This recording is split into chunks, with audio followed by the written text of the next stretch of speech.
Il y a un nombre énorme de mystères dans One Piece qui n'ont pas encore été résolus. Aujourd'hui, on s'attaque à un mystère qui nous a laissé perplexes depuis de longues années maintenant. Depuis son apparition à la fin de Thriller Bark, le monstre de Florian fait débat, mais il a été peu à peu oublié. Nous pensons que cette entité aurait une importance capitale dans la suite de One Piece. Salut à tous et bienvenue sur Sensekai.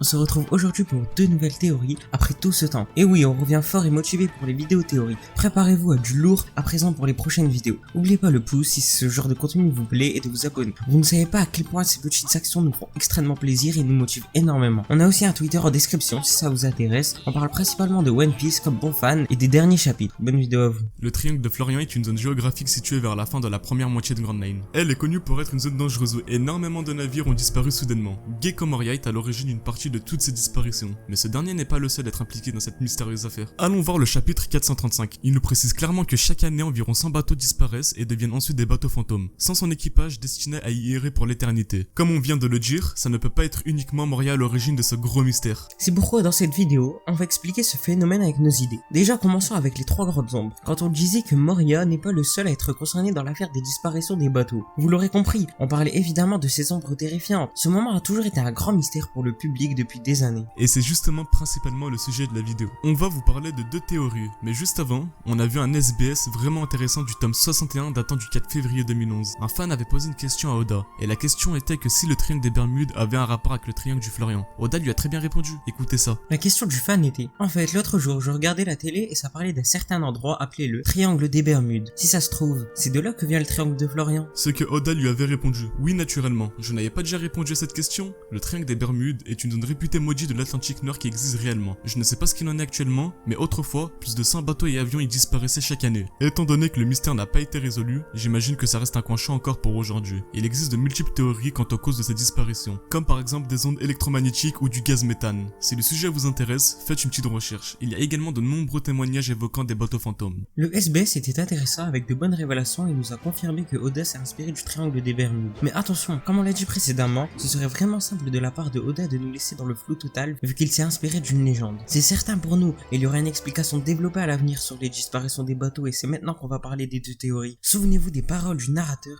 au chapitre 490. Il a lui-même précisé que le mystère n'était pas résolu ainsi que ce phénomène se produisait bien avant l'apparition de Moria. Cette page nous confirme bien que Moria n'était pas le seul à être à l'origine de ces incidents. Tout d'abord, on va s'attaquer à la première théorie, étant celle disant que le monstre de Florian est en fait un yokai nommé Umibozu. Leurs silhouettes sont vraiment similaires ou du moins font vraiment penser au grand silhouette de Thriller Bark. On va vous expliquer la légende de ce yokai. Dans le folklore japonais, il existe des yokai, des créatures légendaires qui vivent dans l'océan. L'Umibozu, ce sont d'énormes yokai marins naufrageurs. Ces créatures font chavirer les bateaux et une tempête précède leur apparition. Anciennement, ça serait des moines jetés à l'eau et se racaneraient par la suite en Umibozu. En guise de bonne route, les voyageurs font des prières et des offrandes au roi des mers. Sinon, il envoie les Umibozu pour les punir. Et quelles sont ces offrandes? Des tonneaux. Il demande aux équipages un tonneau qu'ils remplissent ensuite avec de l'eau de mer pour les noyer. Pour éviter ce funeste sort, il faut leur donner un tonneau sans fond pour que le Umibozu soit confus quand il remplit le tonneau et qu'il voit que le tonneau se remplisse pas. L'équipage pouvait alors prendre la fuite. Maintenant la légende expliquée, regardez dans le chapitre 442 à la page 5. On voit que les Mugiwara aperçoivent un tonneau. Belle coïncidence dis donc. Luffy le récupère et croyait que ce tonneau contenait un trésor. Mais Nami lui a répondu que ce n'était pas un trésor mais de l'alcool et de la nourriture. Luffy s'énerve et lui dit comment peux-tu savoir sans l'avoir regardé. Et Nami lui répond et écoutez bien, c'est parce qu'il y a écrit un trésor pour le dieu de l'océan. Tout devient alors cohérent et cette théorie prend alors tout son sens. Oda s'est sans doute inspiré de cette légende quand on voit toutes ces références sur cet arc. Voici la première théorie qui était assez courte mais pas mal développée. C'est sans doute la meilleure des deux car selon nous, c'est la plus cohérente. Passons à la deuxième théorie. On a cherché et cherché et on a fini par réussir à la construire correctement. Elle est aussi courte mais on l'a vraiment pas mal travaillée. N'hésitez donc pas à nous dire ce que vous en pensez en commentaire car on est vraiment fiers de celle-ci. On s'est demandé comment se fait-il que ces mystérieuses ombres s'en prennent uniquement aux membres de l'équipage sans toucher au navire ni l'abîmer. Souvenez-vous des Clabotterman, une des petites créatures qui a fait sa toute première apparition dans le chapitre 254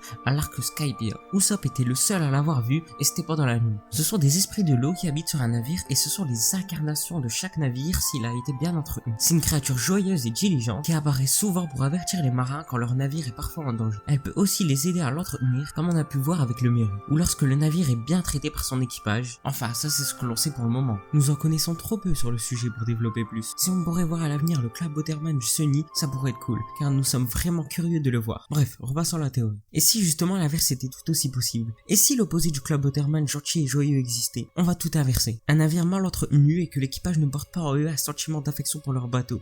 Un Clabotterman pourrait alors tout aussi bien apparaître et ce sera donc l'opposé du gentil et joyeux et sera alors méchant et mauvais. Et si justement ces Clabotterman méchants étaient les trois 3 ombres. Et du coup, pour que ces 3 ombres apparaissent, il fallait un bateau mal entretenu, puis hanté. Et que s'est-il passé à la fin de Thriller Bark lorsque les ombres sont apparues? Frankie a réparé le bateau hanté de Brooke pour que Lola et son équipage accostent dessus. Son bateau était seul et hanté pendant plus de 50 ans avec uniquement un sac d'eau à bord. Ce serait alors logique que ces ombres apparaissent à ce moment-là et non pas par hasard. Ensuite, vous avez dû remarquer qu'on n'a pas parlé une seule fois de Zunesha lors de cette vidéo, tout simplement parce que c'est la plus connue des théories concernant le triangle de Florian. C'était donc inutile pour nous d'en parler, tout simplement. Ensuite, pour conclure cette vidéo, une autre hypothèse simpliste s'offre à nous. On peut prendre en compte le fait qu'Oda nous laisserait dans le flou total sur ce triangle et ses grandes ombres. Ça veut donc dire qu'on ne saurait jamais rien sur ce mystère. Mais cela reste très simpliste de la part d'Oda et ça ne lui ressemblerait pas de faire ça. Mais après tout, dans notre monde à nous, ce mystère est sans réponse et pourquoi pas laisser notre imagination faire également dans One Piece. Surtout, n'oubliez pas de donner votre avis sur ces 2 idées. Quelle théorie penseriez-vous la plus probable? Je vous laisse répondre au sondage au petit i qui apparaît en haut à droite, mais essayez de développer un peu en commentaire pour débattre avec nous. C'est maintenant la fin de la vidéo, j'espère que vous avez aimé la vidéo. N'oubliez pas de partager et de vous abonner, ça nous ferait extrêmement plaisir. C'était Sensei Kai et à plus pour une nouvelle vidéo.